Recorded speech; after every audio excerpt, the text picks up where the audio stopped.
Assalamualaikum warahmatullahi wabarakatuh.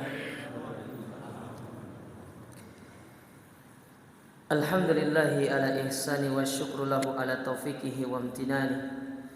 Wa asyhadu an la ilaha illallah wahdahu la syarika lahu ta'ziman li sya'nih. Wa asyhadu anna Muhammadan ad-da'i ila ridwani.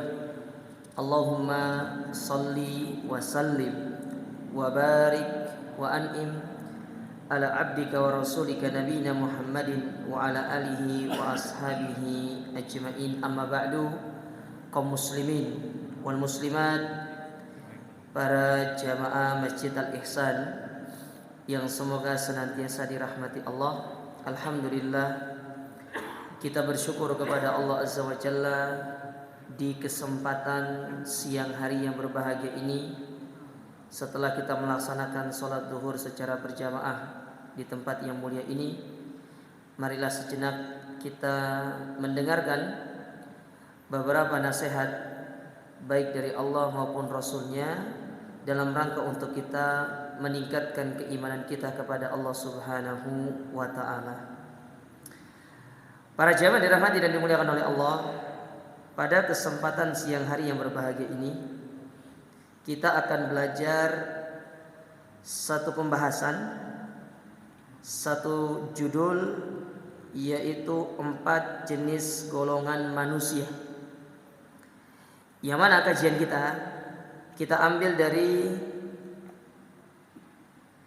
hadis Nabi SAW yang diriwayatkan oleh Imam Ahmad dan Tirmidzi dari sahabat Abu Kabsyah Al-Ammari radhiyallahu taala anhu.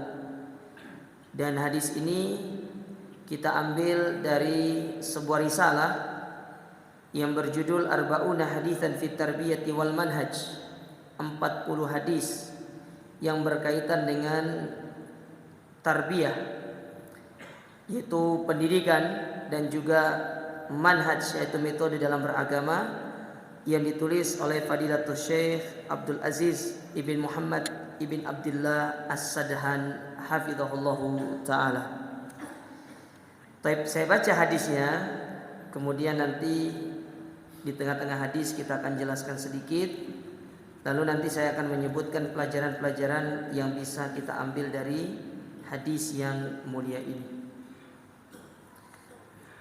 Berkata penulis dari Abu Kabsyah Al-Ammari radhiyallahu taala anhu qala, beliau berkata, qala Rasulullah sallallahu alaihi wasallam, bahwasanya Rasul sallallahu alaihi wasallam pernah bersabda, salasun uqsimu alaihinna, ada 3 perkara yang aku bersumpah dengan ketiga perkara ini. Bahwasanya ketiga perkara ini merupakan perkara yang benar adanya, terjadi. Yang pertama kata Nabi SAW, ma naqasa malu abdin min shadaqah, tidak akan berkurang harta seorang hamba apabila dia mensedekahkannya. Nah, ini pentingnya sedekah, nanti kita akan sebutkan. Ya, jadi sedekah itu merupakan amalan yang luar biasa. Nanti saya akan sebutkan dalil-dalil yang menjelaskan tentang keutamaan dari sedekah. Kemudian yang kedua,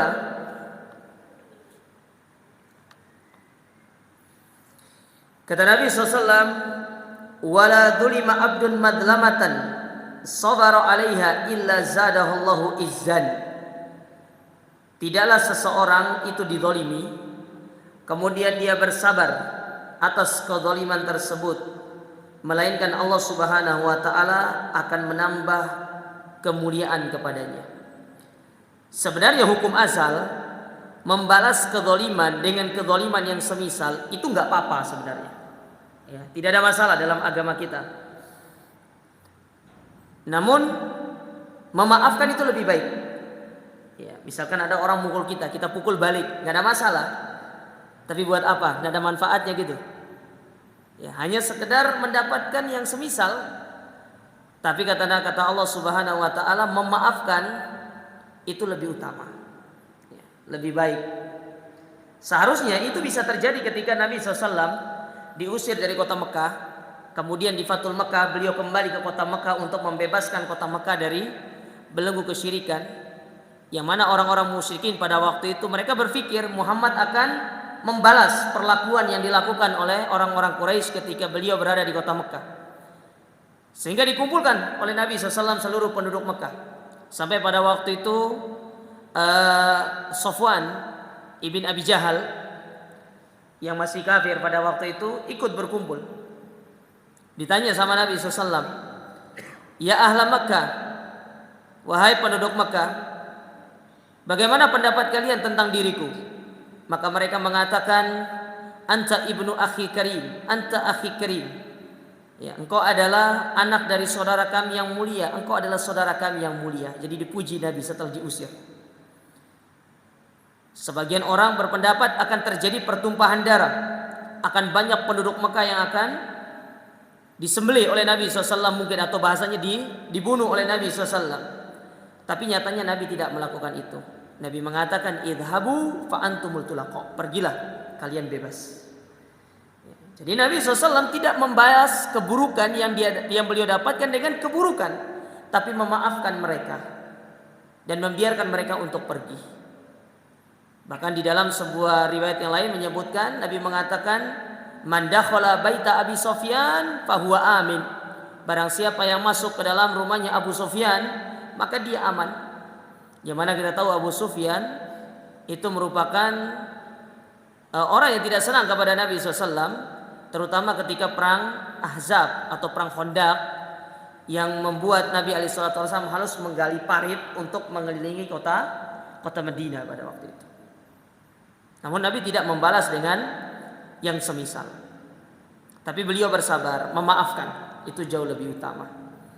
Dan tidak ada salahnya kita memaafkan orang, apalagi kesalahannya hanya kesalahan yang sepele, kesalahan yang tidak terlalu besar, tidak perlu untuk dibesar-besarkan. Maka memaafkan mereka itu jauh lebih baik. Nanti akan saya sebutkan pelajarannya di sini. Kemudian yang ketiga kata Nabi SAW, wala fataha abdun baba mas'alatin illa fatahallahu alaihi baba faqrin. Tidaklah seorang hamba membuka pintu minta-minta kepada orang. Jadi minta-minta, karena ada istilah tangan di atas lebih baik daripada tangan di bawah. Tapi orang sekarang canggih, daripada disebut tangannya di bawah, maka dia tidak mau begini tangannya. Dia mendatangi ketika dikasih tangannya dari atas. Jadi ngambilnya dari atas. Ya, itu canggihnya orang sekarang itu. Jadi tidak mau dikatakan tangan di bawah, tapi dia ngambilkan dari kita yang ngasih di bawah jadinya. Kebalik ini ya. Ini canggihnya orang sekarang itu. Kan kita ngasih kan? Nih. Jadi kan kita di bawah, dia yang ngambil. Umumnya kan dia minta, kita ngasih. Tapi dia tidak mau sekarang itu. Cerdas orang sekarang ini. Ya, tapi cerdasnya ngibuli gitu. Kemudian kata Nabi SAW, wa uhaddithukum, atau sebelumnya itu 3 hal ya yang disebutkan oleh Nabi tadi. Nah, ini antum harus tanamkan dalam hati. Nanti saya tanya loh ini. Saya dapat pesan dari panitia disuruh nanya. Sebenarnya saya takut nanya, takut kualat saya ini. Orang-orang tua semua saya tanya nanti ini. Jadi ada 3 tadi. Tidak berkurang harta karena diinfakkan. Kedzaliman itu lebih baik kita bersabar. Kemudian jangan membuka pintu minta-minta, karena itu akan menjadikan kita terjatuh ke dalam kefakiran. Lalu kata Nabi SAW, wa uhadithukum hadithan fahfadhu. Aku akan beritahukan kepada kalian tentang satu ucapan yang mana kalian harus menghafal ucapan ini. Kata Nabi SAW, innamad dunya li arba'ati nafarin. Sesungguhnya di dunia ini ada 4 jenis golongan manusia. Ada 4. Yang pertama, abdin razaqahullahu malan wa ilman fahuwa yattaqi fihi rabbahu wa yasilu fihi rahimahu wa ya'malu lillahi fihi haqqan fahadza bi afdalil manazil. Golongan yang pertama yaitu golongan yang Allah berikan harta dan ilmu. 2 hal, harta dan ilmu. Lalu dengan kedua ini dia bertakwa kepada Allah, dia menyambung tali silaturahim, dia melakukan ketaatan kepada Allah Subhanahu wa taala. maka golongan yang pertama ini adalah fahadha bi afdalil manazil. Dia sebaik-baik golongan di atas muka bumi. Jadi antum diberikan harta, diberikan ilmu, bertakwa sama Allah, menyambung tali silaturahim, menunaikan hak-hak yang harus ditunaikan, maka ini merupakan golongan yang paling afdal. Golongan yang kedua, kata Nabi SAW, mu'abdin razaqahullahu ta'ala ilman walam yarzuqhu malan. Golongan yang Allah berikan cuma ilmu, tidak berikan harta. Allah berikan ilmu, tidak diberikan harta sama Allah. Fahuwa shadiqun niyah, tapi dia memiliki niat yang tulus. Dia memiliki niat yang jujur. Apa niatnya? Yaqul law anna li malan la amiltu bi amali fulan fahuwa bi niyati fa ajruhuma sawa. Dengan niatnya tadi, dia melihat saudaranya yang diberikan harta dan ilmu. Kemudian saudaranya tadi melakukan apa yang Allah perintahkan dengan harta itu. Tapi dia hanya diberikan ilmu. Dia punya niat, dia lihat saudaranya, andaikan aku punya seperti dia harta, aku ingin melakukan sepertinya. Maka kata Nabi SAW, orang yang kedua dengan orang yang pertama itu pahalanya sama pahalanya. Jadi diberikan harta nggak diberikan ilmu, nggak diberikan harta. Tapi dengan niat yang tulus, melihat saudara yang diberikan harta dan ilmu tadi, dia pingin seperti orang itu, dia bisa berinfak. Kan cuma dia tidak punya harta, dia tidak bisa infak. Dia hanya punya ilmu. Kalau yang pertama tadi punya dua-duanya. Selain dia bisa mengajarkan ilmu, dia bisa berinfak di jalan Allah.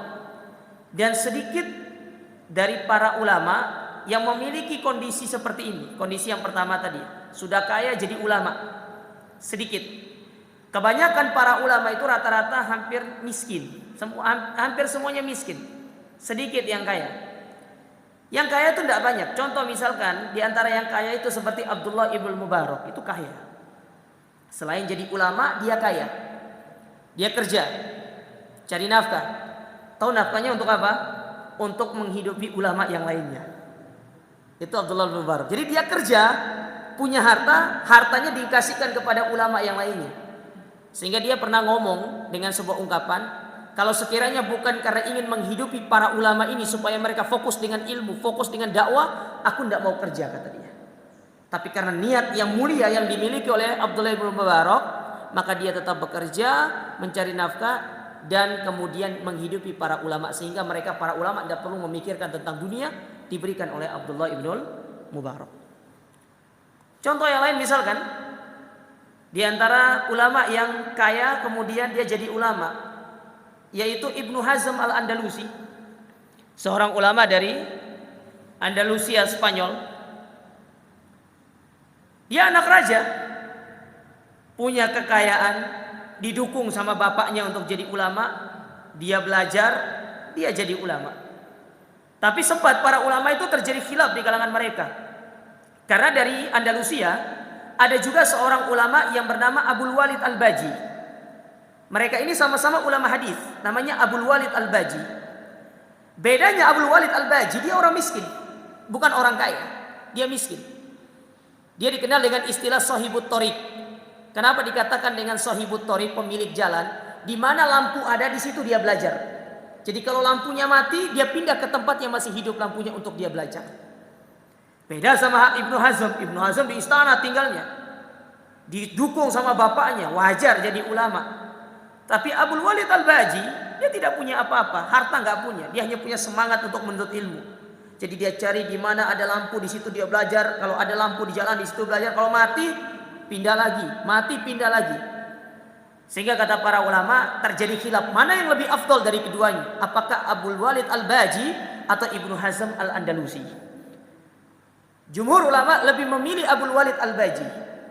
Kenapa demikian? Karena di balik kesulitannya, dia itu tetap semangat untuk menuntut ilmu. Tapi sebagian ulama mengatakan itu mah biasa. Emang kebanyakan orang para ulama itu miskin. Tapi Ibnu Hazm Al-Andalusi, dia luar biasa. Di tengah kemegahannya, dia menundukkan hawa nafsunya dan dia justru tunduk untuk belajar ilmu agama. Karena jarang kita dapati anak raja itu jadi ulama. Jarang jadi ulama. dapati anak raja itu jadi ulama, tapi dia menjadi ulama. Dia memanfaatkan kekayaan harta bapaknya untuk menjadi seorang ulama dan menundukkan hawa nafsunya untuk tidak berfoya-foya dengan kekuasaannya. Makanya para ulama terjadi khilaf di kalangan para ulama mana yang lebih afdal di antara keduanya. Nah, ini contoh potret ulama yang mereka kaya, diberi ilmu sama Allah Ta'ala. Tapi kebanyakan sebagian besar para ulama itu mereka adalah orang-orang yang miskin. Ya, orang-orang yang zuhud, bukan miskin, zuhud. Ya, mereka tidak mau sibuk dengan urusan-urusan dunia. Itu golongan yang kedua. Golongan yang ketiga, wa abdin razaqahullahu malan wa lam yarzuqhu ilman, yaitu seorang hamba yang Allah berikan harta tapi tidak berikan ilmu. Dia cuma diberikan harta. Dan ini yang kebanyakan di atas muka bumi ini. Kita diberikan harta sama Allah Ta'ala, tapi sedikit yang Allah berikan ilmu kepada kita. Yahbitu fi malihi bighairi ilm. Dia menggunakan hartanya tanpa ilmu dari Allah Ta'ala. Artinya dia berfoya-foya dengan hartanya. La yattaqi fihi rabbahu. Dia tidak gunakan untuk bertakwa kepada Allah. Wala yasilu fihi rahimahu. Tidak digunakan untuk menyambung tali silaturahim. Wala ya'malu lillahi fihi haqqan. Dan tidak menunaikan apa yang menjadi hak dari harta itu. Tidak dikeluarkan untuk zakat, tidak dibagikan kepada fakir miskin. Dia hanya menghabiskan berfoya-foya dengan harta tersebut. Ya, dia manfaatkan harta itu untuk kemaksiatan kepada Allah. Maka kata Nabi SAW, fahadha bi ahbathil manazil. Maka kondisi orang ini seburuk-buruk manusia. Kita diberikan harta tapi tidak digunakan untuk berinfak, tidak digunakan untuk membantu orang yang membutuhkan, tidak digunakan untuk berdakwah di jalan Allah. Bahkan kita gunakan untuk bermaksiat. Maka ini berbahaya. Jarang yang bisa selamat dari semua ini. Terkadang kita dapati orang kalau sudah diberikan harta sama Allah, dia lupa akan akhiratnya. Makanya ketika kita diberikan harta kemudian Allah masih menunjukkan kita hidayah di atas ketaatan, maka bersyukurlah. Berarti kebaikan di atas kebaikan. Itu kebaikan di atas kebaikan, jemaah. Tidak semua orang diberikan kesempatan seperti itu. Maka selama kebaikan itu masih ada pada diri antum, manfaatkan, gunakan. Karena setelah kebaikan itu hilang dari diri kita, kita tidak tahu kapan kebaikan itu akan bisa kita mendapatkannya kembali. Golongan yang terakhir, wa abdin lam yarzuqhu Allahu malan wala ilman, yaitu golongan yang Allah tidak berikan harta, tidak pula berikan ilmu, dan diberikan dua-duanya. Kasihan golongan ini. Fahuwa yaqul, tapi dia punya niat. Ada niatnya. Apa niatnya? Lau anna limalan la amiltu fihi bi amali fulan fahuwa bi niyati fawizruhu masawa. Dia melihat orang kaya tadi. Andaikan aku punya harta, aku pingin seperti dia. Orang yang diberikan harta tidak punya ilmu tadi. Dia ingin berfoya-foya, dia ingin hanya menggunakan harta itu dalam urusan-urusan yang tidak penting. Ya, untuk urusan-urusan yang tidak bermanfaat. Pokoknya dia ingin menghabiskan harta itu dengan urusan-urusan yang sifatnya duniawi saja. Dia ingin seperti orang yang ketiga yang diberikan harta saja, tidak diberikan ilmu oleh Allah Ta'ala tadi. Maka kata Nabi SAW, ketika dia memiliki niatan seperti itu lalu dia merealisasikan niatnya, maka secara dosa dia sama dosanya. Nah, ini 4 jenis golongan manusia. Yang pertama, Allah berikan harta dan ilmu. Dia bertakwa sama Allah dengan hartanya, dengan ilmunya, menyambung tali silaturahim, mengeluarkan apa yang menjadi hak dari hartanya, maka ini sebaik-baik tingkatan. Yang kedua, Allah berikan ilmu saja, tidak berikan harta, tapi dia punya niat yang tulus, dia niat yang ikhlas, dengan ilmunya dibimbing dia untuk memiliki niat yang lurus. Dia ingin seperti orang yang diberikan ilmu dan harta tadi, supaya bisa berinfak, supaya bisa bersedekah. Maka secara niat dia memiliki sama pahalanya dengan orang yang pertama. Adapun orang yang ketiga diberikan harta, tapi hartanya digunakan untuk urusan yang bermaksiat, maka dia termasuk orang yang buruk di mata Allah. Sedangkan golongan yang keempat, orang tidak diberikan harta, tidak diberikan ilmu, tapi punya niat seperti orang yang ketiga, maka secara dosa dia sama dengan orang yang ketiga. Ini hadisnya. Sekarang apa yang bisa kita ambil dari hadis yang mulia ini? Yang pertama, Hadis ini mengajarkan kepada kita tentang ta'kidul kalam bil qasam taratan wa bi ghairihi taratan ukhra. Bolehnya kita itu bersumpah kalau dibutuhkan. Tapi jangan sering-sering sumpah. Apalagi seorang pedagang suka sumpah, wallahi ini bagus barangnya. Padahal enggak bagus. Barang rusak dibilang wallahi. Ya, penjual buah, ini buah seger katanya. Ya, yang atas seger, yang bawah enggak. Ya, wallahi lagi. Enggak boleh. Sumpah itu secara hukum asal boleh. Tapi pada perkara-perkara yang memang dibutuhkan. Jangan dikit-dikit sumpah, jangan dikit-dikit sumpah. Terkadang kita suka melakukan sesuatu yang sifatnya samar-samar. Wallah, tidak diakhirkan harokat akhirnya. Kalau antum bilangnya wallahu, itu bukan sumpah. Maka wawu di situ bukan wawu sumpah, tapi wawu di situ sifatnya wawu atof. Apa sih wawu atof itu? Wawu sebagai penyambung kalau diartikan dan. Ya. Dan. Maka dia tidak terhitung sumpah.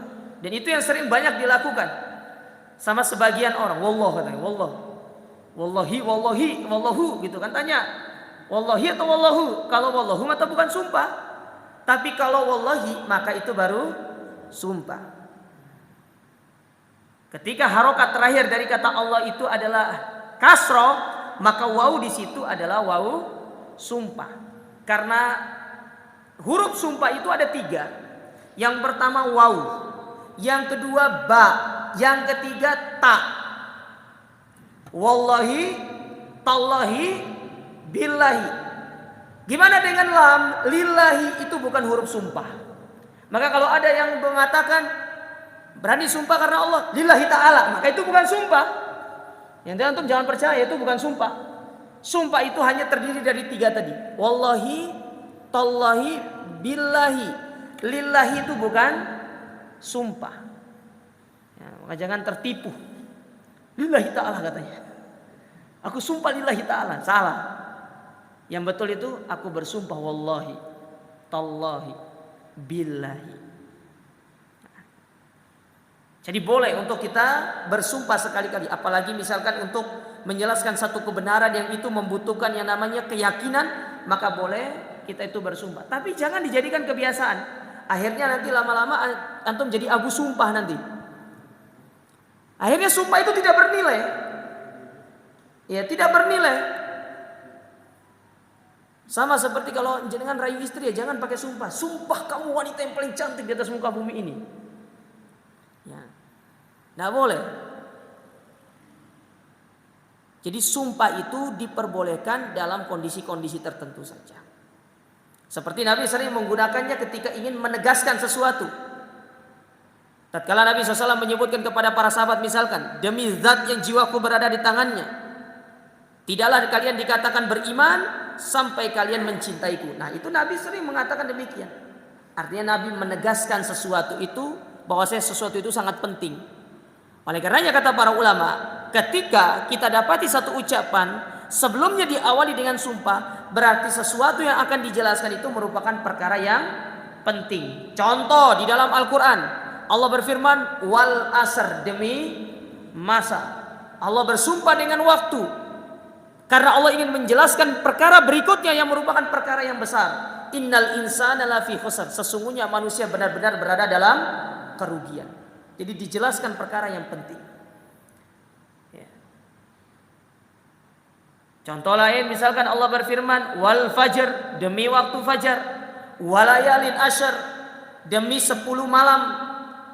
Di sini terjadi khilaf di kalangan para ulama. Walayalin asyr itu apakah maksudnya 10 hari terakhir di malam Ramadan ataukah 10 hari pertama di bulan Zulhijjah. Tapi pendapat yang lebih kuat dalam masalah itu, walayalin asyr itu 10 hari pertama di bulan Zulhijjah, ya, di bulan Zulhijjah. Karena ayat berikutnya lebih menguatkan, wasyaf'i wal watr, dan demi malam yang genap dan ganjil. Malam yang genap itu maksudnya 10 Zulhijjah, tatkala kita menyembelih Idul Adha. Sementara tanggal witirnya itu tanggal 9 ketika kaum muslimin sedang wukuf di padang Arafah. Nah di situ Allah bersumpah menunjukkan sesuatu yang sangat penting. Jadi sekali-sekali nggak apa-apa bersumpah itu, tapi jangan keseringan. Apalagi kalau antum penjual pedagang, Pak ada yang lebih baik? Nggak ada, wallahi nggak ada yang lebih baik daripada ini. Dikit-dikit wallah, dikit-dikit wallah. Kalau jenengan jalan ke Ampel itu sering, wallahi itu sendiri. Itu sudah jadi omongan sehari-hari di sana. Ya. Maka jangan dikit-dikit sumpah. Ya. Apalagi bersumpah atas kedustaan itu tidak boleh. Hukumnya haram. Karena kita ketika bersumpah berarti kita sedang membawa nama, dan tidak boleh membawa nama Allah atas kedustaan itu. Hukumnya tidak diperbolehkan. Yang kedua, pelajaran yang bisa diambil dari hadis ini, anna ala du'atil khairi at-tanawu fi istimali asalibil kalami ma'an nasi bihasbi naw'il mutakallim anhu. Seorang dai perlu memperhatikan gaya penyampaian, terutama berkaitan dengan kondisi orang yang mendengarkannya. Ya. Kalau jenengan lagi menyampaikan sesuatu, menyampaikan urusan agama kepada orang yang ya secara pola pemikiran itu bukan yang sifatnya akademik, misalkan orang-orang akademisi, maka berbicara sesuai dengan kadar kemampuan mereka menalar. Karena Ali bin Abi Thalib radhiyallahu taala anhu pernah menegur para sahabat, yang mana para sahabat itu berbicara urusan-urusan agama kepada orang Badui, tapi tidak dengan pemahaman orang Badui. Orang Badui itu tidak ngerti kalau berbicara kita terlalu tinggi. Mereka harus berbicara dengan bahasa yang mereka pahami. Nah, para sahabat waktu itu teledor berbicara dengan bahasa yang sangat tinggi, sehingga tidak dipahami oleh orang-orang Badui. Maka Ali bin Abi Thalib mengatakan, hadithun nasa bima ya'rifun aturiduna ayyukadzaballahu wa rasuluh. Berbicaralah sesuai dengan nalar orang itu bisa memahami apa yang kau sampaikan dengan bahasa yang mudah dipahami, mudah dimengerti, tapi tidak menghilangkan esensi dari apa yang kita ingin sampaikan kepada mereka, karena ditakutkan ketika mereka tidak memahami apa yang disampaikan, mereka akan mendustakan Allah dan Rasulnya. Makanya di antara keistimewaan Nabi SAW itu, Nabi diberikan sebuah keistimewaan yang disebut dengan jawami'ul kalim. Beliau berbicara dengan bahasa yang mudah dipahami, tapi ketika ditafsirkan bahasa tersebut atau kata beliau itu memiliki makna yang sangat luas. Itulah Nabi SAW. Makanya kita ketika ingin mengajarkan kepada orang lain, dilihat kondisi orang yang antum ajar, mad'unnya. Jangan antum ajar anak usia 5 tahun, antum urgensi tauhid begini, ya, aplikasinya begini, kata anaknya. Pak, ngomong apa sih? Nggak ngerti. Jangan kalau menjelaskan kepada anak, mau ngajarkan tentang iman kepada Allah kepada anak usia 5 tahun, nggak cocok. Jangan bilang, nah iman kepada Allah itu terbagi dalam 3 tauhid, tauhid rububiyah, tauhid uluhiyah, tauhid asma wa sifat. Insya Allah bentar lagi pergi main dia. Nggak bisa. Karena setiap orang itu memiliki nalar berpikir yang beraneka ragam. Maka kita sesuaikan dengan cara berpikirnya. Jangan menggunakan bahasa-bahasa yang tinggi, tapi ketika kita berbicara dengan orang-orang yang mohon maaf mungkin secara pendidikan tidak terlalu tinggi, akan sulit untuk dinalar sama mereka. Makanya seorang dai itu dalam fikih dakwah, sebagaimana dituliskan oleh Syekh Muhammad bin Shalih Al-Utsaimin, perlu ada istilah ilmunya itu adalah ma'rifatu ahwalil mad'uin namanya, mengetahui kondisi mad'un yang akan didakwahkan. Dan itu yang dilakukan oleh Nabi SAW ketika Nabi SAW mengutus 2 sahabat ke negeri Yaman, Abu Musa al-Asy'ari dan juga Mu'ad bin Jabal radhiyallahu taala anhuma. Pesan Nabi SAW kepada mereka, ketika kalian berdakwah, yassiru wala tu'assiru, mudahkan jangan sulit. Mudahkan, jangan persulit. Basyiru wala tunafiru, berikan kabar gembira, jangan sampai mereka lari. Artinya apa? Gunakanlah bahasa yang mudah dipahami oleh mereka, yang mudah dimengerti oleh mereka. Karena kalian akan mendatangi satu kaum yang mana kaum tersebut bisa jadi mereka tidak memahami apa yang akan kalian sampaikan tersebut. Nah, ini pesan Nabi SAW. Ya, makanya terkadang kenapa banyak di antara orang-orang yang berdakwah di jalan Allah, ya, mereka itu istilahnya mengalami kebuntuan. Bisa jadi karena itu salah satu sebabnya. Dia berbicara, menyampaikan materi itu, dia pintar orangnya.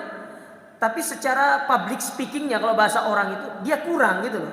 Kurang bisa memahamkan kepada orang lain. Dan ini perlu untuk kita mempelajarinya. Bukan suatu aib kok kalau kita mempelajari tentang bagaimana cara kita menyampaikan sesuatu. Itu perlu.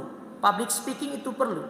supaya orang-orang yang ingin kita dakwakan mereka bisa menerima dengan hikmah apa yang ingin kita sampaikan tersebut. Ya, kadang niat kita sudah baik, tapi bisa jadi kendalanya adalah tutur kata kita yang mungkin kurang tepat. Makanya perlu uslub-uslub, gaya-gaya penyampaian yang bagus itu. Dan ini perlu untuk dipahami oleh setiap orang-orang yang berdakwah di jalan Allah Subhanahu wa taala. Itu yang kedua. Kemudian yang ketiga, di antara pelajaran yang bisa diambil dari hadis ini, barakatuz zakati was shadaqah, keutamaan dari kita bersedekah. Sedekah itu luar biasa keutamanya jamaah sekalian. Luar biasa. Orang yang bersedekah itu tidak ada ruginya. Selain daripada apa yang disebutkan oleh Nabi SAW di sini, orang yang bersedekah itu tidak akan berkurang hartanya. Dalil-dalil yang banyak yang menjelaskan keutamaan sedekah itu antum bisa dapatkan di dalam Al-Quran ataupun dalam hadis-hadis beliau. Contoh, dalam firman Allah Subhanahu wa taala yang menjelaskan keutamaan sedekah. Pernah saya sampaikan kalau tidak salah waktu itu. Bahasa Al-Quran, sedekah itu seperti apa? Pinjaman. Antum sedekah, antum sedang memberikan pinjaman sama Allah Ta'ala. Padahal kalau kita mau berpikir ya, harta itu dari Allah. Yang memberikannya kepada kita Allah. Kita bekerja dengan kemampuan itu Allah yang berikan sama kita. Skill apa yang kita miliki semuanya itu merupakan dari Allah. Ketika kita mengeluarkan sedekah, Allah bahasakan sedekah itu dengan sebuah pinjaman. Man dzalladzi yuqridullaha qardan hasana. Barang siapa yang punya kelebihan lalu dia meminjamkan kepada Allah. Masya Allah, baik sekali Allah Ta'ala kepada hambanya. Yang diberikan kepada kita, yang dipinjamkan kepada kita, itu ketika kita infak, itu dikatakan sebagai pinjaman. Dan sifatnya pinjaman itu jamaah, antum pinjam uang, pinjam barang, berarti ada kewajiban harus mengembalikan. Allah pun demikian. Ketika kita mengeluarkan harta kita di jalan Allah dan Allah bahasakan itu sebagai pinjaman, ada kewajiban Allah untuk mengembalikan kepada kita. Cuma masalahnya, kalau kita minjamkan di dunia 1 juta, harus kembali 1 juta. Antum pinjam, antum kasih pinjam palu, ya harus baliknya palu. Nggak boleh palu dikasih pinjam baliknya palu sama pakunya, riba nanti pakunya itu. Ya nggak boleh. Tapi bahasa Allah tidak seperti itu. Allah berbeda. Allah katakan di dalam Al-Quran dalam surat Al-Baqarah itu, man dzalladzi yuqridullaha qardan hasana. Barang siapa yang punya pinjaman, yang punya harta, kelebihan harta, lalu diberikan pinjaman kepada Allah, maka Allah jawab dengan fayudha'ifahu lahu ada'afan katsira. Allah balikkan pinjaman itu bukan 1, bukan 2, tapi berkali-kali lipat. Allah kembalikan lebih banyak daripada apa yang kita keluarkan. 100.000 yang kita keluarkan di jalan Allah, Allah balas dengan yang berkali-kali lipat. Allah tambah dari sisi kesehatan, keberkahan umur, keberkahan waktu, keberkahan ibadah kita. Padahal hanya mengeluarkan 100.000. Antum 100.000 hidup di dunia ini bisa beli apa sih sekarang itu? Pergi ke minimarket lah 100.000. Paling cuma keluar barang 2 mungkin. 2 jenis barang. Kita orang punya uang 100.000 zaman sekarang itu tidak ada nilainya. Tidak kayak zaman tahun 90-an dulu, 80-an 100.000. Oh luar biasa. Tapi 100.000 yang kita keluarkan di jalan Allah Subhanahu wa taala itu luar biasa. Allah memberikannya, mengembalikannya dengan berkali-kali lipat. Bukan hanya dalam berupa harta yang Allah kembalikan, tapi berbagai macam bentuk Allah kembalikan. Bisa jadi dengan sedekah tadi Allah menjadikan hubungan kita dengan orang lain menjadi baik. Itu diantara keberkahan harta. Ya, maka jangan pelit-pelit. Karena manfaat dari infak itu sendiri itu kembali kepada kita. Manfaat dari sedekah itu sendiri kembali kepada kita. Taib. Dalil yang lain yang menjelaskan tentang keutamaan sedekah, seperti yang Nabi Shallallahu Alaihi Wasallam sabdakan, ya, di dalam sebuah hadis Nabi mengatakan, ittaqun nar walau bisyikki tamroh. Jagalah diri kalian meskipun kalian hanya berinfak dengan setengah biji kurma. Ingat, Nabi tidak katakan 1, tapi apa? Setengah. Pertanyaan saya Pak, Bu, ada nggak orang infak setengah biji itu? Kalau antum datang infak ke masjid Al-Ihsan setengahnya, pelit namanya ini. Paling nggak sekarang orang infak kurma itu bawa yang 3 kilo, kadang yang 5 kilo, ada yang bawa mungkin 10 kilo. Setengah itu nggak ada orang, apalagi 1. Sama seperti Nabi SAW mengatakan barang siapa yang memberikan makan kepada orang yang berpuasa, dia dapat pahala seperti orang yang berpuasa tadi.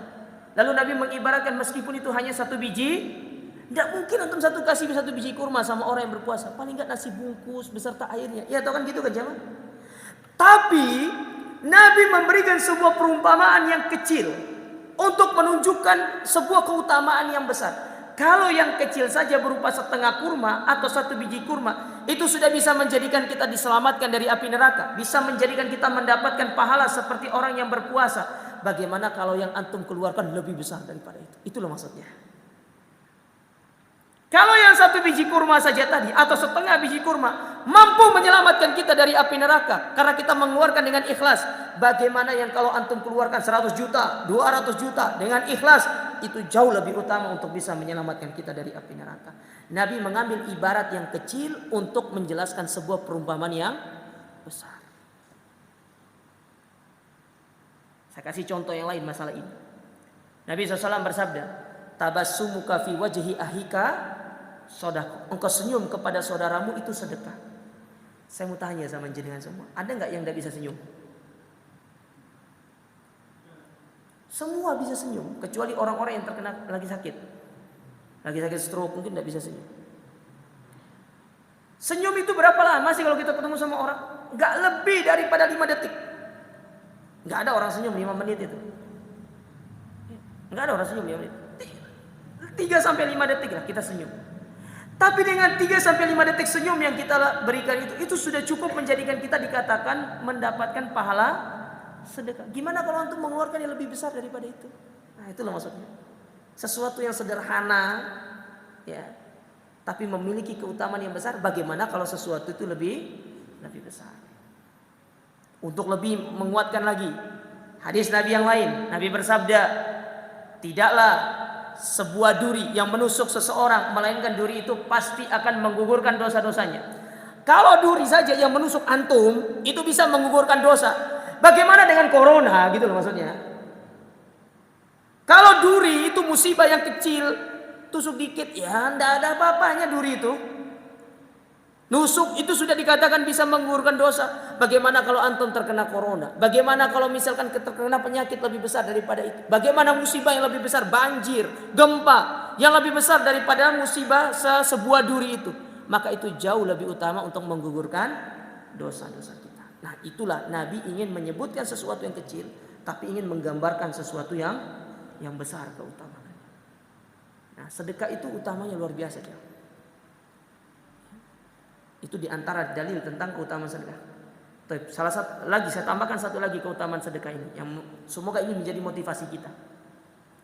Kata Nabi SAW, Nabi pernah bersabda, kullun nasi tahta dhilli shadaqatihi yaumal qiyamah. Setiap manusia akan berada di bawah naungan sedekahnya nanti di hari kiamat.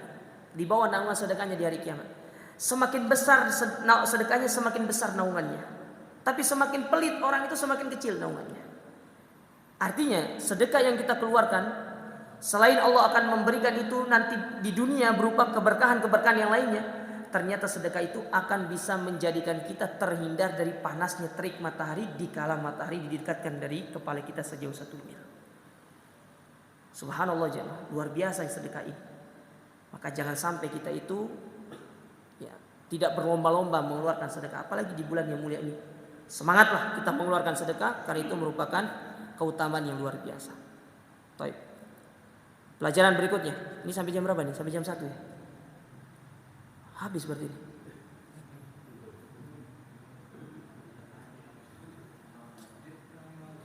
Kurang 10 menit ya. Itu jamnya kecepatan atau gimana? Oh, cepat itu ya? Oh, berarti korupsi jamnya. Itu 50 kali itu. Baik, kita tambah ya. Kemudian pelajaran berikutnya yang bisa diambil dari hadis ini. Hadis ini mengajarkan kepada kita tentang fadlus sabri wa adhimu manzilatihi. Keutamaan dari sifat sabar. Sabar itu ibadah yang luar biasa jemaah. Dan kalau bisa dikatakan oleh para ulama, sabar itu ibadah yang tidak ada batasnya. Maka salah kalau ada orang yang mengatakan kesabaran saya ada batasnya. Tidak ada batasnya sabar itu. Ya, tidak ada batasnya. Dan sabar ini salah satu ibadah yang pahalanya tidak memiliki batasan. Maksudnya batasan gimana? Tidak ada kadar tentu gitu loh. Contoh, sholat berjamaah, berapa sih pahalanya? 27 derajat, betul kan? Nah, kemudian sedekah, mengeluarkan 1 dibalas 1 dikali 10. Artinya keluarkan 1 dapat 10. Jelas keutamaannya, jelas pahalanya. Tapi sabar, kata Allah Ta'ala dalam Al-Quran, innama yuwaffas sabiruna ajruhum bighairi hisab. Sabar itu Allah akan berikan pahalanya kepada mereka-mereka tanpa hisab. Tidak ada hitungannya. Jadi pahala itu tergantung kadar kesabaran. Semakin sabar semakin besar, tapi semakin rendah sabarnya semakin kecil pahalanya.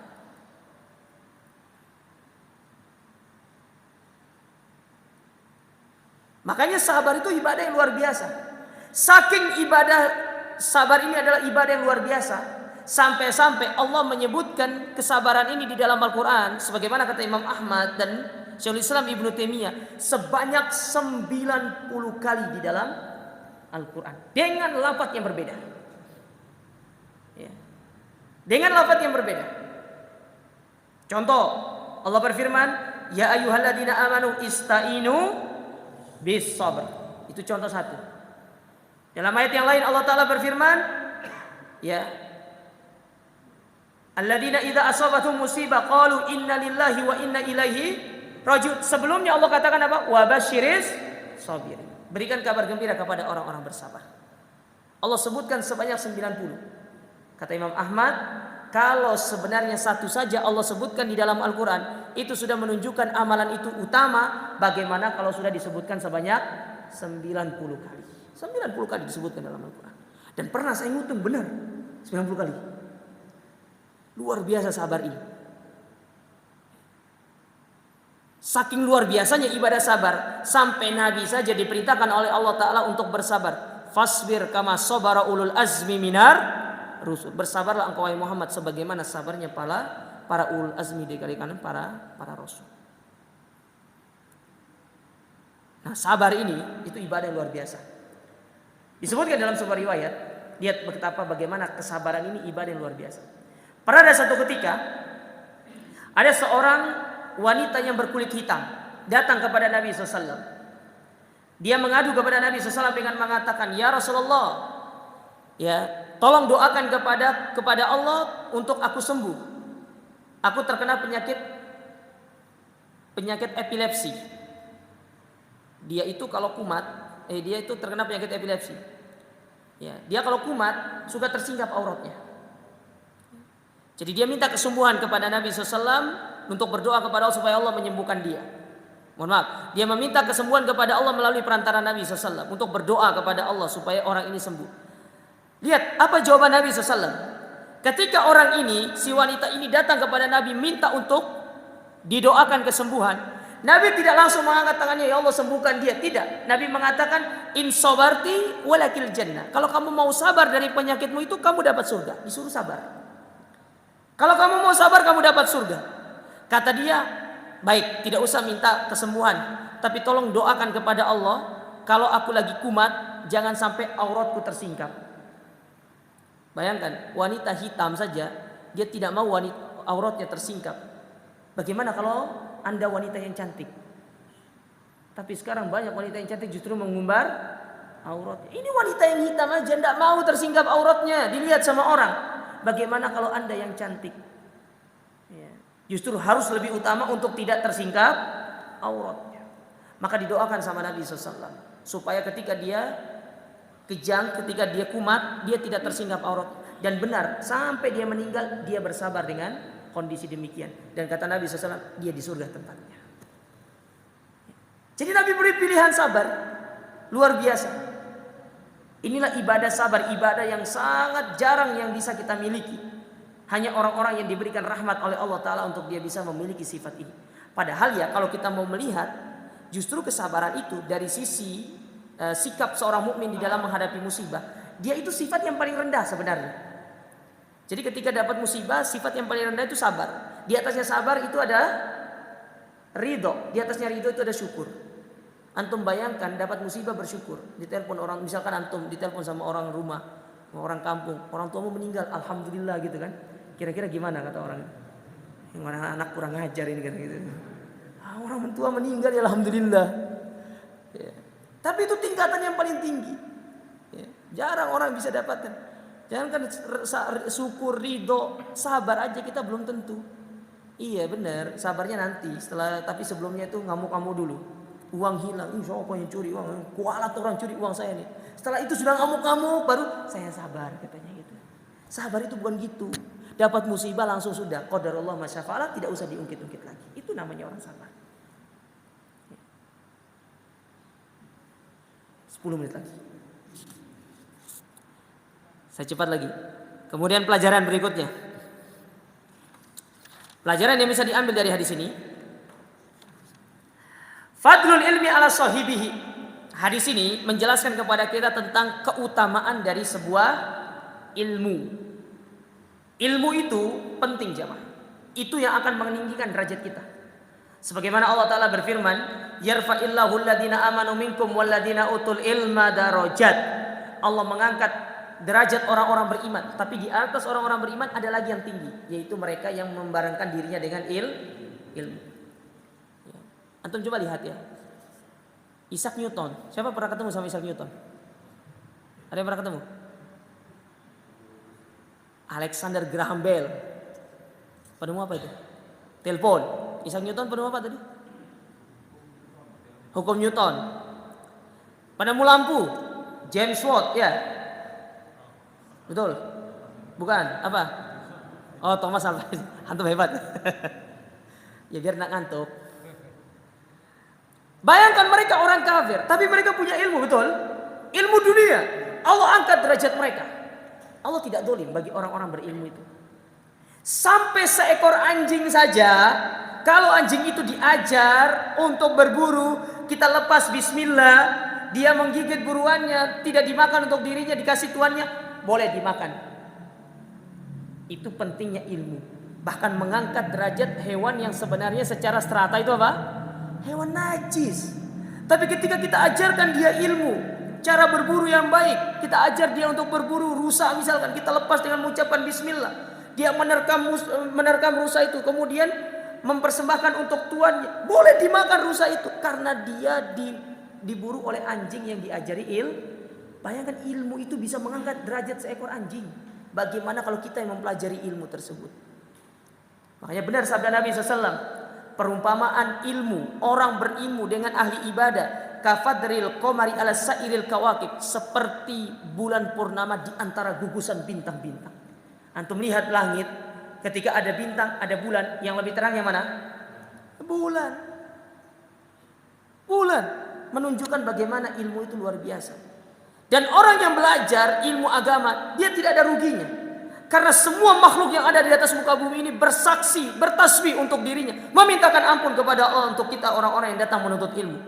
Kata Nabi SAW, hattal khut, sampai-sampai yang ada di dalam lautan sana, yaitu ikan hiu, dia bertasbih kepada Allah. Sampai semut bertasbih kepada Allah untuk orang-orang yang menuntut ilmu agama. Jadi apa yang menyebabkan kita tidak mau belajar ilmu agama?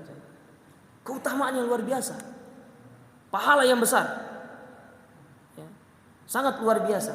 Makanya meskipun sudah tua, tidak boleh malas menuntut ilmu. Ya, datang terus menuntut ilmu, belajar. Meskipun harus tidur di majelis ilmu, tetap dapat pahala. Tapi jangan pindah tidur. Kasihan ustaznya ngomong sendiri nanti. Andai kata harus tertidur, mungkin karena panjenengan capek, lelah. Ya, datangnya jenengan meskipun tertidur di majelis ilmu tetap dicatat sebagai pahala oleh Allah Subhanahu wa taala. Dan itu pernah disampaikan oleh Syekh Shalih Fauzan. Ada orang datang ke majelis ilmu, ya semangat, tapi ternyata golabahun naum, dia tertidur karena saking ngantuknya, mungkin karena dia kerja. Dia tetap mendapatkan pahala karena dia hadir di majelis ilmu. Bagaimana kalau antum yang nyatat, yang semangat, yang memperhatikan, jauh pahalanya lebih besar daripada yang sekedar datang tadi dan dia tertidur di majelis ilmu. Maka tetap semangat, istiqomah. Ya, saya lihat Masya Allah di Masjid Al-Ihsan ini orangnya Masya Allah semangat, istiqomah. Para bapak-bapak yang paling banyak. Gak tahu pemudanya pada kemana ini. Kayaknya lagi siap-siap buat ngabuburit sore nanti kayaknya. Ya. Cuci mata, bukan cuci mata, kotorin mata itu. Kok bisa bilang cuci mata? Cuci mata itu baca Quran, ya itu cuci mata namanya. Ini nggak ngotorin mata. Ya, apalagi yang sudah ngaji tapi punya dalil apa? Ustadz, lihat pertama itu kan rezeki, jadi lihat aja pertama gitu kan. Tidak usah kedip gitu katanya. Ya, dapat dosa malah itu. Baik. Dua lagi. Ya, dua lagi yang saya sampaikan. Pelajaran berikutnya yang bisa diambil dari hadis ini adalah ghibtu sahibil khair. Bolehnya kita iri kepada orang yang melakukan kebaikan, tapi hanya dalam dua hal jemaah. Yang pertama kepada orang yang berilmu, dan yang kedua kepada orang yang diberikan harta. Hanya dua aja, tidak boleh lebih. Antum boleh iri sama orang, boleh hasad. Tapi sebenarnya bukan bahasanya hasad, ghibtu kalau bahasa agamanya. Antum iri kepada orang yang diberikan dua hal ini, harta sama ilmu. Ada orang diberikan harta, dia berinfak. Ya, dia berinfak, dia bersedekah. Antum iri, antum ingin seperti dia, boleh. Dan itu pernah dilakukan oleh para sahabat. Ya Rasulullah, kami iri kepada orang-orang kaya dari kalangan sahabat ini. Mereka punya harta, punya ilmu, tapi kami tidak punya apa-apa. Maka Nabi membesarkan hati mereka. Tidak usah khawatir, masih banyak pintu-pintu kebaikan yang bisa kalian lakukan. Artinya Nabi tidak menyalahkan mereka. Mereka iri kepada orang yang punya harta tersebut. Antum lihat orang berilmu, antum pingin seperti dia, nggak masalah. Tapi yang tidak boleh itu selain daripada dua hal ini. Antum lihat ada orang baru beli mobil, antum iri, ya tidak boleh. Antum lihat ada orang baru nikah lagi, antum iri, ya tidak boleh. Ya, nggak boleh jemaah. Hanya pada dua hal, harta dan ilmu. Selebihnya tidak boleh. Ya. Yang terakhir, hadis ini menjelaskan kepada kita tentang sa'atu fadlillahi wa ihsanihi, luasnya karunia Allah Subhanahu wa taala. Sebagaimana yang Allah taala firmankan dalam Al-Qur'an, "Dzalika fadlullahi yu'ti may yasha." Allah memberikan keutamaannya kepada siapa yang Allah kehendaki. Tapi itu bisa kita usahakan. Gimana cara mengusahakannya? Dengan terus beramal soleh, dengan terus bertakwa kepada Allah, dengan terus ikhlas kepada Allah Subhanahu wa taala, dan yang paling penting dengan terus kita mengikuti sunnah Nabi SAW. Dengan kita terus melakukan hal tadi, berdoa, ikhlas, mengikuti sunnah, beramal soleh, bertakwa kepada Allah, itu akan menjadikan kita mudah untuk mendapatkan keutamaan dari Allah Subhanahu wa taala. Inilah yang bisa kami sampaikan pada kesempatan yang berbahagia ini jemaah.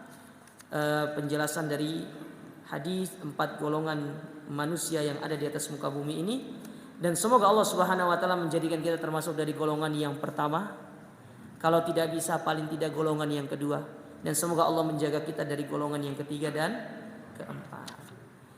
Ini ada tanya jawab dari jamaahnya ke saya atau saya langsung tanya? Jamaah dulu berarti. Monggo Pak.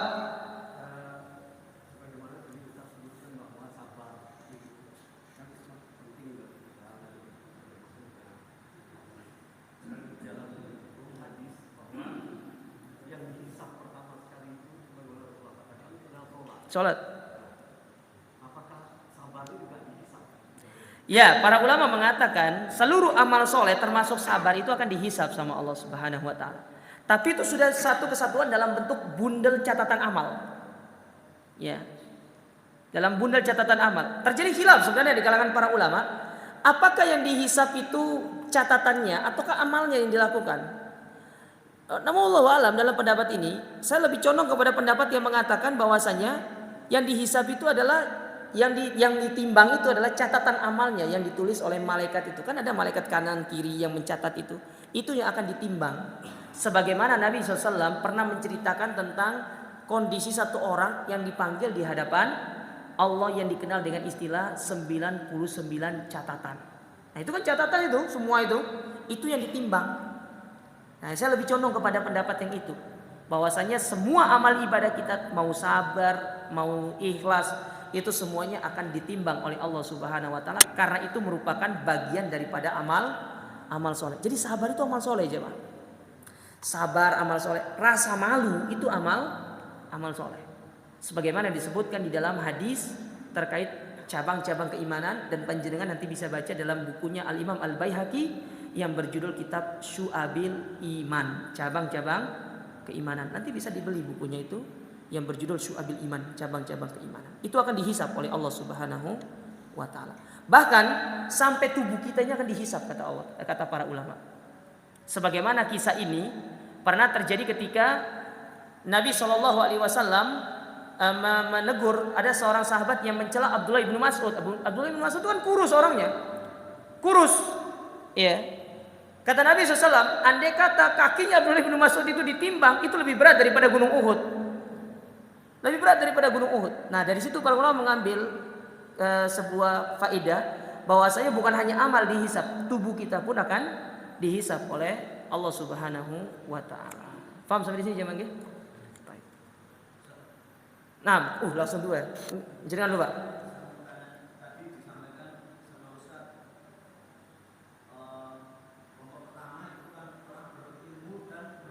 Tapi beliaunya itu menyampaikan kepada para jamaah.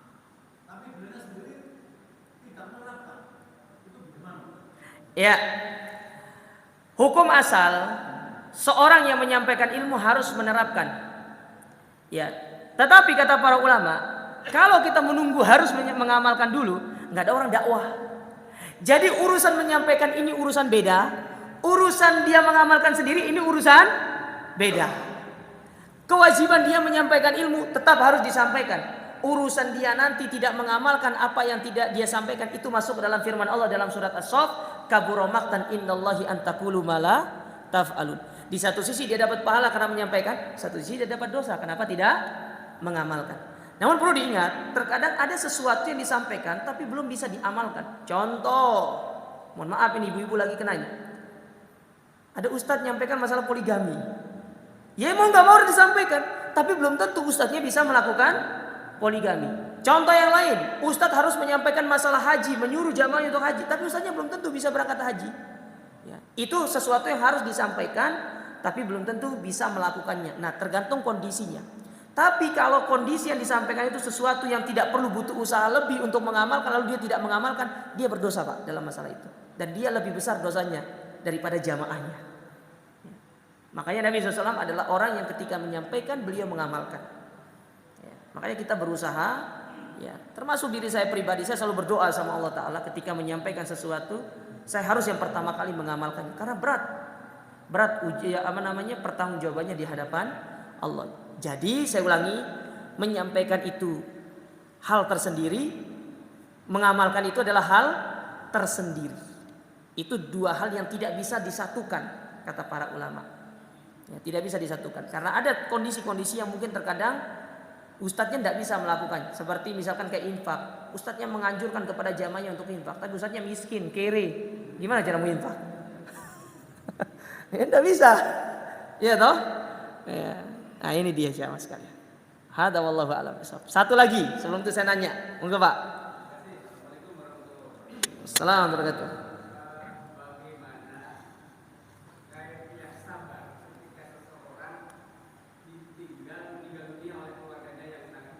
Oh, ini berat ini. Ini yang meninggal siapa? Suaminya atau istrinya, Pak? Kalau istrinya meninggal pasti suaminya kawin lagi. Itu sudah. Iya. Kalau istrinya yang meninggal, ini dia. Jarang yang istrinya kawin lagi. Ada tapi jarang. Tapi kebanyakan kalau suaminya yang ditinggal sama istrinya, itu pikirannya sudah nyabak, anakku masih kecil. Bisa jadi, kalau bisa hari itu akad langsung. Ya, bagaimana kiat sabar ketika kita ditinggalkan oleh orang-orang yang tercinta? Yang pertama, kata para ulama, tentu kita berdoa. Berdoa kepada Allah Subhanahu wa taala dengan doa yang diajarkan oleh Nabi SAW, Allahumma jurni fi musibati wa akhlif li khairan minha. Ya Allah, berikanlah pahala dari musibah yang menimpaku dan gantilah musibah ini dengan yang lebih baik. Ketika nanti jenengan harus menikah lagi, berarti itu ganti yang lebih baik, itu maksudnya. Paham ya? Saya dukung bapak-bapak sekarang kalau ini. Itu yang pertama, berdoa. Yang kedua, hindarkan diri dari mengucapkan kata-kata yang kotor. Karena kebanyakan orang, apalagi seorang istri ketika ditinggal mati sama suaminya, selalu suka suudzon sama Allah. Ya, Allah bilang, Allah tidak sayang sama saya, kenapa ngambil suami saya? Ya. Apalagi kalau anaknya yang meninggal, pokoknya kata-katanya sudah tidak bagus. Allah itu tidak tahu bagaimana begini. Saya bikin cerita. Di Jogja ada orang tua punya anak sematawayang, dididik sampai besar, sampai kuliah kedokteran. Selesai kuliah kedokteran, tahu apa yang terjadi? Anaknya meninggal. Tahu apa kata orang tua itu? Kata orang tua itu apa? Kira-kira apa jamaah? Kecewa kan? Dia bilang, mungkin hanya sebatas ini aku bisa mendidiknya. Selesai. Mengeluarkan kata apa-apa. Sabar dia. Ridho dengan kondisinya. Padahal itu anak semata-wayang. Dijaga, dididik sampai sudah saatnya dia mau menikah, diambil sama Allah Ta'ala. Walau mengeluarkan kata apapun. Bahkan dengan sabarnya Allah lebih sayang kepada dia daripada kami orang tua. Jadi yang pertama berdoa, yang kedua jangan mengeluarkan kata-kata yang kotor, yang ketiga selalu berhusnudzon kepada Allah bahwasanya Allah itu lebih sayang kepada kita. Allah lebih sayang. Sesayang apapun kita jamaah sekalian, tidak bisa mengalahkan kasih sayangnya Allah Subhanahu wa taala kepada hambanya. Dan itu pernah digambarkan sama Nabi. Kata Nabi SAW berkata kepada para sahabat, bagaimana pendapatmu ketika seorang ibu bertemu dengan anaknya yang sudah lama berpisah? Ya, apa yang dilakukan oleh ibu tersebut? Dia akan mendekap anak tersebut. Dia akan mencium anak itu karena saking sayangnya kepada anak itu. Mungkinkah ibu yang berpisah lama dengan anaknya, itu anak tersebut akan dilemparkan ke dalam api oleh ibunya? Kata Nabi, kata para sahabat, tidak mungkin, itu ibu gila namanya. Maka Nabi mengatakan Allah lebih sayang kepada hambanya daripada seorang ibu sayang kepada anaknya. Lebih sayang. Kalau seorang ibu tidak mungkin untuk melemparkan anaknya yang disayangi ke dalam api, bagaimana dengan Allah Subhanahu wa taala? Allah itu lebih sayang kepada kita daripada sayangnya orang tua kepada anaknya, daripada sayangnya ibu kepada bayinya. Ya. Maka husnudzon sama Allah. Husnudzon. Sedih boleh, tapi jangan suudzon. Dan orang yang meninggalkan dunia ini itu merupakan satu kabar gembira. Kenapa? Berarti dia sudah berpisah dengan kehidupan dunia yang penuh dengan cobaan. Imam Ahmad ketika beliau meninggal dunia, beliau itu berpesan, semakin cepat kita meninggal dunia, semakin kita terhindar dari fitnah-fitnah dunia. Luar biasa fitnah dunia ini jamaah sekalian. Sebagaimana Nabi mengatakan, fitnah di atas muka bumi ini kakota illail, seperti serpihan malam-malam. Malam harinya masih beriman, pagi harinya sudah kafir. Pagi harinya beriman, malam harinya sudah kafir. Terfitnah dengan kondisi dunia ini. Ada orang rela menjual agamanya karena urusan dunia, hanya sebatas karena satu bungkus Indomie. Betul atau tidak? Banyak. Makanya semakin kita cepat dicabut nyawa kita dari dunia ini, semakin sedikit perhitungannya, semakin sedikit hisabnya, semakin cepat masuk surganya. Karena dunia ini bukan tempat kita. Dunia bukan tempat kita. Allah jadikan dunia ini sebagai hukuman karena kita bermaksiat. Nabi Adam dikeluarkan ke dunia karena berhukum. Tempat asal kita mana? Surga. Kita itu surga asalnya. Di surga asal kita. Kita harus kembali ke asal kita. Ini bukan tempat kita. Maka kita yang ditinggal oleh orang-orang yang tercinta, tidak usah khawatir, tidak usah sedih. Kalau kita sama-sama beriman dulu di dunia, sama-sama bertakwa kepada Allah, Allah jamin di dalam Al-Quran, alhaqnahum dzurriyyatahum, kami akan pertemukan mereka, bahkan kami akan masukkan mereka bersama-sama ke dalam surga. Kami akan gandengkan tangan mereka bersama-sama masuk surga. Tergantung bagaimana di dunia.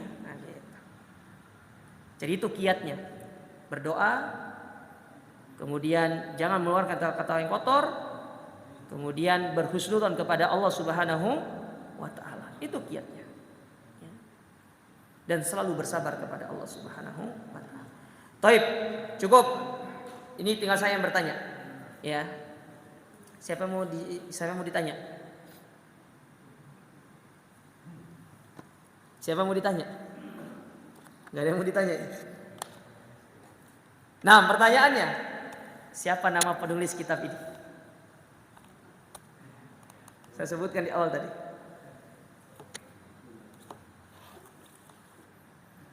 Sulit ya?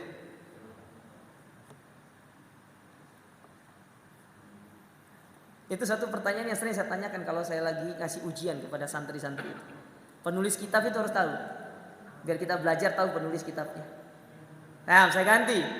Siapa nama ulama yang dari Spanyol? Angkat tangan dulu. Nah, oke Pak. Sama? Oh, satu aja. Gimana hadiahnya? Kasih dua atau kasih satu? Kasih. Oh, berarti kasih setengah saja Pak. Jenengan mau yang mana? Hah? Oh, mushaf aja, masya Allah.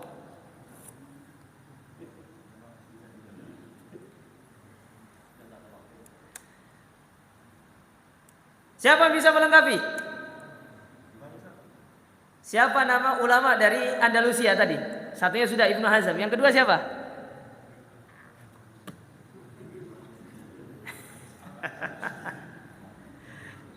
Itu karena jenengan itu jarang dengar nama ulama itu. Jadinya susah ngafal. Ya. Nggak tahu. Baik, saya ganti pertanyaannya. Siapa yang mengatakan dan berapa kali sabar itu disebutkan di dalam Al-Quran? Yang mana ini? Jangan aja. Siapa yang mengatakan? Saya yang mengatakan tadi Pak. Masya Allah. Berapa kali? 90 kali. Mushaf ya? Atau kitab? Mushaf aja. Masya Allah laris mushaf saya ini ya. Nah, ini nih saya kasih hadiah 3 nih. Siapa yang bisa menyebutkan 3 pelajaran dari hadis tadi? Sudah jawab Pak. Yang lain? Oke Pak, 1. Hah?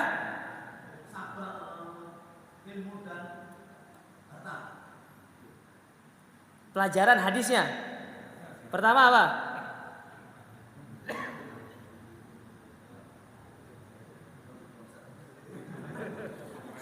Kasih hadiah karena berani angkat tangan. Tolong kasih hadiah. Bagus itu.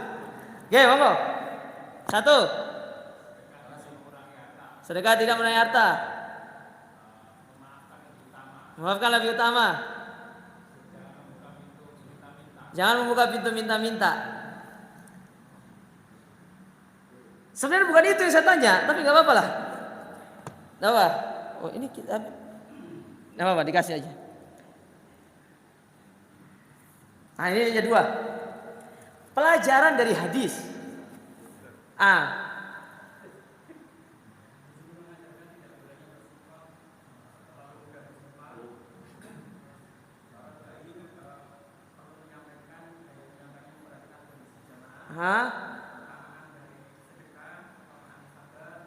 Oh itu sudah lebih sudah. Ya jangan riba. Ya. Saya minta 3 saja. 1 lagi. Siapa nama bapak saya?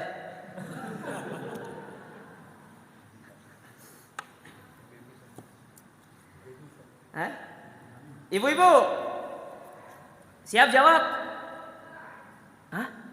Oh siap. Siapa yang paling tua? Siapa yang paling tua di situ? Enggak, di perempuan itu loh.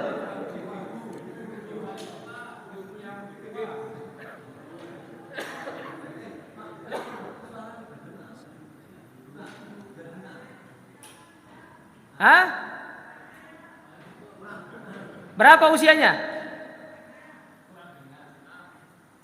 Kurang dengar. Oh 56.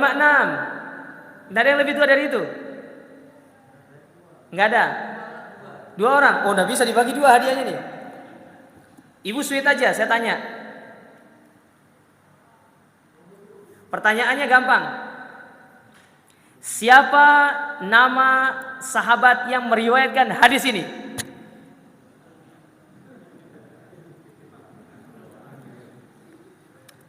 Ibu-ibu, ayo ibu-ibu. Yang paling tua dulu jawab.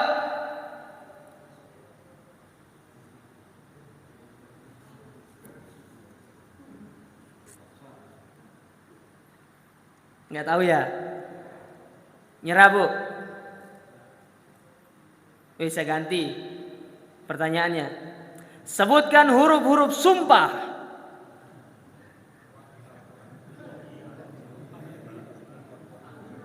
Hah? Wau? Wau bata. Ya.